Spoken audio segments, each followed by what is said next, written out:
பாஜகவின் அனைத்து ஊழல்களும் ஜூன் மாதத்தில் அம்பலமாகும் என்றும் பணமதிப்பிழப்பும் ஜிஎஸ்டியும் செயற்கை பேரிடர்கள் எனவும் முதலமைச்சர் மு.க.ஸ்டாலின் தெரிவித்துள்ளார்.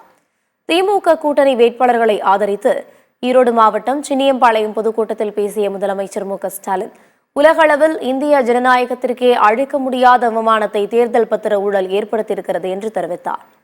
தேர்தல் பத்திரம் போல PM கேர்ஸ் ஃபண்ட் என்ற பெயர் வைத்து மோடி வசூல் செய்திருக்கிறார் என்றும் அத்தனை ரகசியங்களும் இந்தியா கூட்டணி ஆட்சிக்கு வந்ததும் அம்பலமாகும் என்று தெரிவித்தார். பாஜக மீண்டும் ஆட்சிக்கு வந்தால் தமிழ்நாட்டில் தொழில் வர்த்தக கட்டமைப்புகளை முற்றிலும் சிதைத்து விடுவார்கள் என்றும் மோடிக்கு நெருக்கமானவர்கள் மட்டுமே தொழில் வர்த்தகத்தில் ஈடுபடும் நிலையை உருவாக்கி விடுவார்கள் எனவும் தெரிவித்தார். பண மதிப்பிழப்பு நடவடிக்கை கருப்பு பணம் ஒழிந்ததா என்ற கேள்வி எழுப்பிய ஸ்டாலின் கருப்பு பணத்தை வெள்ளையாக்கவே பண மதிப்பிழப்பு நடவடிக்கை என்று குற்றம் சாட்டினார். GST பெயரில் எல்லா பொருட்கள் மீதும் கொடூரமான வரியை விதித்தார்கள் என்றும் அவர் சாடியுள்ளார்.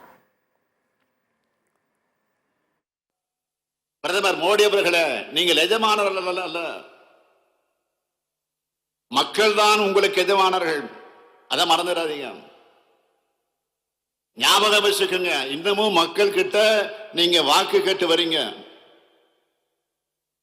நீங்க எப்படிப்பட்ட தோல்வி பயத்தில் இருக்கீங்கன்னு சிலிண்டர் விலைய குறைச்சலே தெரிஞ்சது. வருஷம் தான் மகளிர் நாள் வருது, அப்போதெல்லாம் குறைக்கிறவர் தேர்தல் வருதுன்னு இந்த வருஷம் குறைச்சிருக்கிறார். சிலிண்டர் விலையை ஏத்துனது யாரு? இப்போ குறைக்கிறதாக நாடகம் நடத்துற அதே மோடி தான். தேர்தல் வந்ததால பெட்ரோல் டீசல் விலையை குறைக்கிறார். பெட்ரோல் டீசல் விலையை அதிகரிச்சது யாரு? அதுவும் இப்போ குறைக்கிறதாக நாடகம் நடத்துற அதே மோடி தான். இந்த விலை குறைப்பு நாடகம் எல்லாம் தங்களுடைய ஆட்சியில நாடு எப்படி சீரழிஞ்சிருக்கிறது மறைக்க, மக்களை மறைக்க வைக்க பாஜக போடுகிற திட்டம். தொடர்ந்து பேசிய முதலமைச்சர் ஸ்டாலின் தமிழகத்தில் சட்டம் ஒழுங்கை சீர்குலைத்து இருண்ட ஆட்சியை கொடுத்தது அதிமுக தான் என்றும் அதிமுகவின் ஊழல் என்பது கன்னித்தீவு கதை மாதிரி எனவும் தெரிவித்தார். ஊழலுக்கு வக்காலத்து வாங்கிய எடப்பாடி பழனிசாமி திமுக பற்றி பேச தகுதியில்லை எனவும் ஒரு காலத்திலும் பாஜகவை எடப்பாடி பழனிசாமியால் எதிர்க்க முடியாது என்றும் எடப்பாடியின் ஊழல் குடுமி பாஜகவின் கையில் உள்ளது எனவும் அவர் தெரிவித்தார். பாஜகவின் இயக்கத்தில் அதிமுக இயங்குகிறது எனவும் முதலமைச்சர் விமர்சித்தார். பாஜகவை ஏன் விமர்சிக்கவில்லை என்று கேட்டால் கூட்டணி தர்மம் என்று கூறும் எடப்பாடி பழனிசாமிக்கு அதிமுக கூட்டணியிலிருந்து சென்ற பாமகவை விமர்சித்தது கூட்டணி தர்மத்தில் வராதா என்று கேள்வி எழுப்பியுள்ளார்.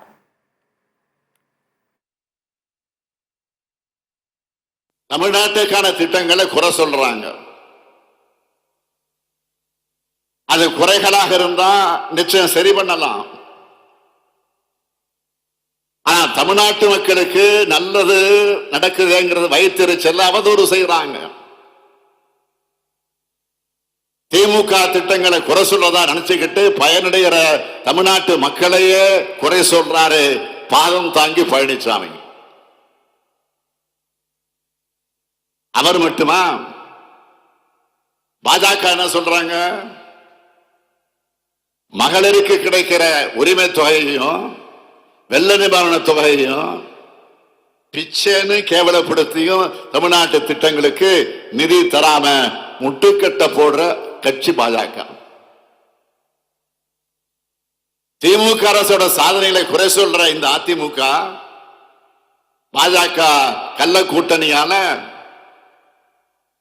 அவங்க ஆட்சியில செஞ்ச சாதனை மக்களுக்கு நிறைவேற்றின திட்டம்